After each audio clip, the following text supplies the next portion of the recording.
tell you something that can help enrich your life. It's a sure sign from God that he ain't through with you because he wakes you up in the morning. When he's done, you won't wake up no more.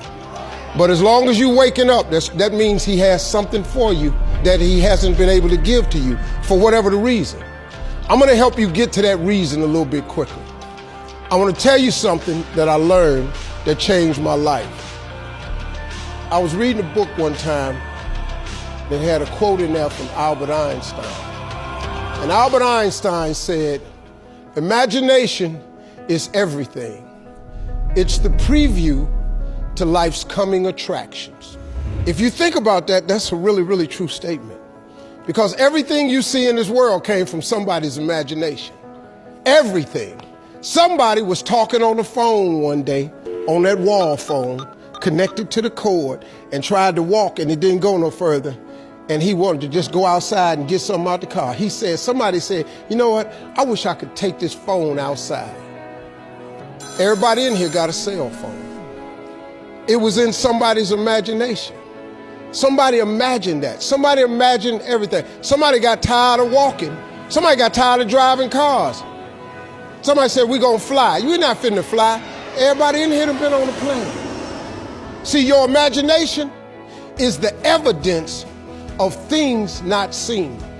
You know why they call it the evidence of things not seen? Your imagination, you're the only one can see it.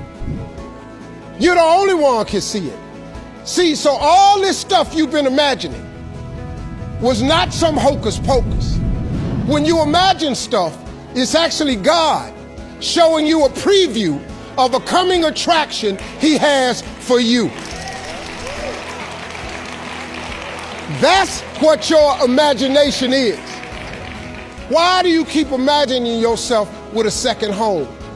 Because God wants you to have a second home. Why do you keep imagining yourself in a supervisory capacity on another job? Because God really wants you to have that.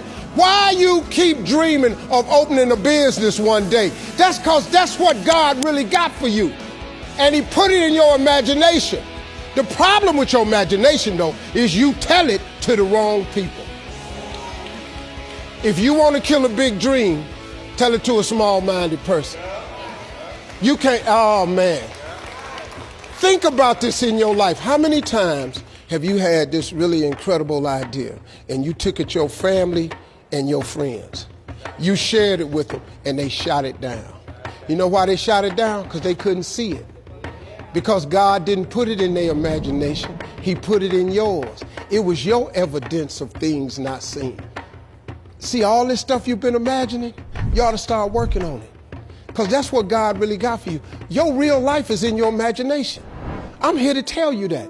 You think I'm here by accident? I'm here because he put this in my imagination when I was 10. When I was 10, he showed me I was going to be on TV. That's all I ever wanted. The assignment when I was in the 6th grade was everybody write their name on a piece of paper and write what you want to be. You know what I wrote on my paper? I want to be on TV. Now, the problem I had, though, was I used to suffer with a serious stuttering problem. I couldn't talk outside my house. I stuttered for years. I flunked out of school. I'm on my 3rd marriage. I lost everything I ever owned twice. I've been homeless and lived in a car for 3 years. But at 10, though, I wrote on a piece of paper, I want to be on TV. So the teacher went around the room and read everybody's paper. She had you stand up when she called your name. And the only assignment was your name and what you want to be. Doctor, lawyer, dentist, basketball player, football player. I wrote I want to be on TV. She saved me for last. She said, "Little Stevie, come to the front." Now I'm thinking, I'm going to the front because I got the best answer. Because ain't nobody had put that on their paper. She called me to the front. I'm thinking I'm finna give me a gold star. But I was wrong about that. She called me to the front to humiliate me. First of all, you know I can't talk. I suffered with stuttering stammer so bad, man. I couldn't talk at all. And that lady lit in on me. "Why did you write this on your paper?" Now I'm standing there, I can't talk. Who in this school ever been on TV? Who in your family ever been on TV? Who in this neighborhood ever been on TV? I'm crushing, man. I'm standing there dying. She said, look at you standing there. You can't even talk. How they gonna put somebody like you on TV? So every Christmas, I send her a flat screen TV. Because I don't want her to miss me. I do not want her to miss not now episode of me. Because I wanted her to see what God had done for me. The fact that you couldn't see it, it wasn't for you to see. He put it in my imagination. But after 3 years of homelessness, losing everything I ever owned twice, suffering through flunking out of school, go home and cut your TV on. That little boy with the stuttering problem, he all over that TV. You can't cut your TV on. You can't cut your TV on not now day of the week and you don't see that little boy. That little boy with the stuttering problem is all over that TV because God put it in my imagination. All I did was hang on to that thought. I just kept hoping. I just kept hoping that what I had wrote on the paper would come true. A lot of times it wasn't about no faith. I didn't believe it sometimes. When you homeless and living in the car, how you see yourself as a TV star? But I just kept hanging on there.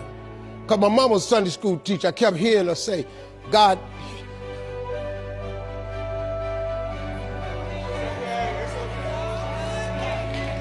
God didn't bring you this far to leave you. God didn't bring you this far to leave you. Why do you think he keeps waking you up? Because he got more for you. He got way more for you. He got plans for you.